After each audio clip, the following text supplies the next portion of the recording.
So yun, maayos na yung mic ko. Import, Java, util, scanner. Ito kagad yung inuuna ko kasi alam kong gagamit tayo ng scanner, and as explanation ni Kyle Denzel kanina, gagamitin natin, ay hiniram lang natin to sa library kaya nakalabas. So dito na public class. Ang pangalan natin sa ano na to, MD underscore practice. Ay, tapos open and close curly bracket. Let's enter public static void main. Ito sanayan lang to kasi ulit-ulit lang naman to nilalagay, kaya dapat memorize nyo na yan. Args, tapos tak enter yan enter string string scanner pala. Ang scanner laging malaki yung S, tapos sa string malaki din yung S lagi. Pati sa system malaki yung S lagi kasi may mga ibang bagay na baka magparehas yung variable sa program, hindi nyo madetect, kaya dapat stricto kayo sa paglalagay ng mga letter. So dito scanner, variable data lang yan, so maglalagay tayo ng data name nya, which ay variable name is user na lang. User equal to new scanner, system in, just well system in, para mabasa niya yung i-input mo sa program. So enter system out print L. Ay wala na, wag ka na mag ln kasi doon sa binigay kanina sa output hindi man kailangan ng space. So enter the first number, enter a first number, tama ba? Ayun, nasa baba pala. Enter the first number. Tapos ko na siya kanina actually, kaso hina ng boses ko, so ulitin ko na lang siya. Then int dapat, kaso double na lang para kahit maglagay sila ng decimal or points or remainder, mababasa pa rin niya ni double, kasi pag integers diba whole number lang. So double num1, pangalan ano lang to normal variable type, kaso ito rin susunod, which is user, which is yung nasa scanner na line 5, tapos dot next double. Ba't malaki yung D? Hindi ko alam, pero kailangan yan para magamit at kumana. Yan. Yung parenthesis, di ko din alam meaning yan, pero parang system in lang ata yan. Then, yan. Copy paste mo lang yan. Copy. Tapos paste. Done. Second. Gawin mong second to. Tapos to gawin mong 2. So, ay, mali na pindot ko. Which is debugger na pindot ko. Fuck. Para ko tanggalin to.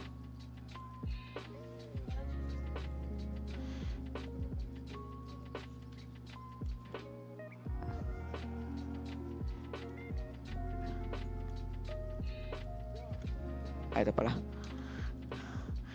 Yan. Na-compile ko na. Ayun, i-embug na natin. I-run naman natin. Which is enter a number. Ay. 6.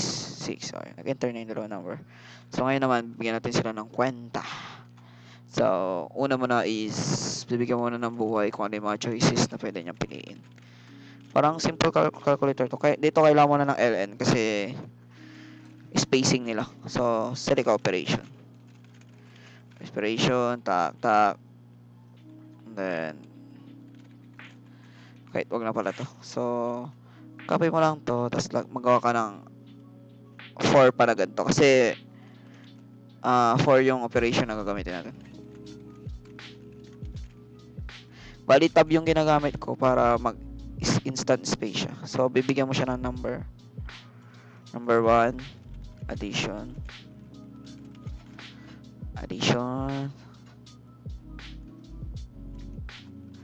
Number 2 is subtraction.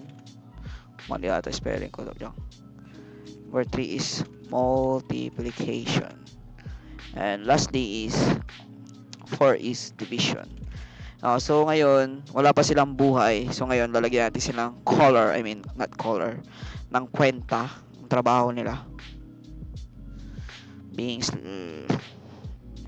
being totally useless. Joke lang. So, ngayon, para magamit natin sila, which is, whole number naman yung pipili niya is 1, 2, 3, 4. So, gagawin, pwede lang ako gumamit ng int. Int talaga kasi whole number, 1, 2, 3, 4 lang yan. So, int, operation, yan, operation, equal, next, ay equal user dot next int. Baka matanong nyo kung bakit ko ginamit yung next int ulit dito, kasi nga pipili siya dito ng 1, 2, 3, 4. So, paano siya pipili dito? Kailangan mo maglagay ng scanner. Para yung scanner, itong user, mag-connect dito sa scanner. Para makapag-enter si user kung ano ilalagay niya dyan. Ang int naman is dineclare mo yung operation na may kwenta siya. So, ganun. And result ay double result equal 0. Yan. Bakit double result 0? Para 0 pa rin yung equivalent niya. Mamaya mo bibigyan siya ng kwenta which is nasa switch. Ito yung switch case. Start na tayo sa switch. Tak. Tapos case. Tak. So, anong ilalagay natin dun sa parenthesis? Yung operation na binigay natin dito. So, bali, pag ano yung nilagay mo dito sa line na operation, ito yung babasahin niya. Operation. Kasi yan yung dineclare mo. So, case 1. Case 1. Kasi apat yung case natin, di ba? Case 1. Yan. Tapos, result equal num1 plus num2. But num1, num2? Kasi yung first ano natin is addition lang. Yan. Kaya addition yan. Ano. Pwede mong gawin ito. Same thing out print ln the result ay kalimutan ko yung ano, quotation mark for string. Tapos plus bakit plus? Para ma-add mo yung result. Kung ano yung nilabas nito is 6 plus 6, lalabas dito 6, piprint nya. Yan. Tapos na yan, break. Ibig sabihin ng break is para hindi magulo yung loop nya or yung ikot ng code mo. So bali yun, doon niya iikot yung ano, yung code mo sa break. Sa break naman is yung nagpipigil pala na ano. Bali dito yung, hindi naman siya totally loop pero parang ganun siya. Then case 2. Pwede mo na i-copy paste to actually para mas save ka ng oras. Lalo na alam nyo na time limit. So gagawin mo tong 2, 3, 4. Papalitan mo naman dito yung sign. Ay, yung operation nila equal. What the fuck you mean equal? Minus times then division. Hopefully gumana to. So, yan, compile. Wala siyang mali. Congrats sa atin. So, ngayon, run. Run. Uy, run. 6 plus 6 plus 1. Yun, result 0, 12. So, tama siya. Pwede mo din, tapos dito, lalagyan mo din na ng default. Ang ginagawa ng default is pag wala siyang pinili dun sa case or iba yung nilagay niya. So, semicolon, column lang. Column, system,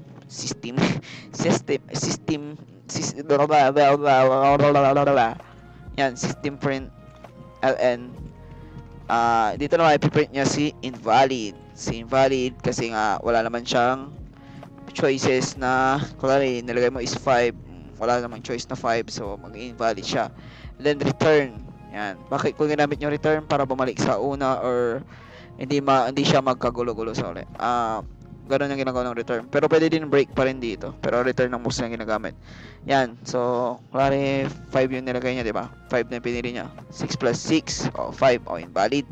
So, pwede mo din yan, pwede na lahat. Gumagana na yan lahat. So, ang pwede din isang shortcut dito is tanggalin mo to. Yan. Copy mo muna pala. Mamaya mo, hindi ko makakopy.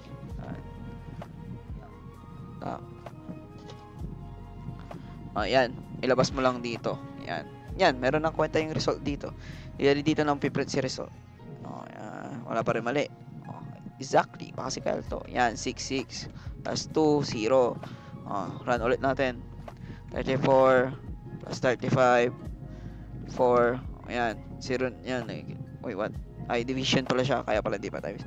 Tapos, 99 times 99. 99.9 times 99.9.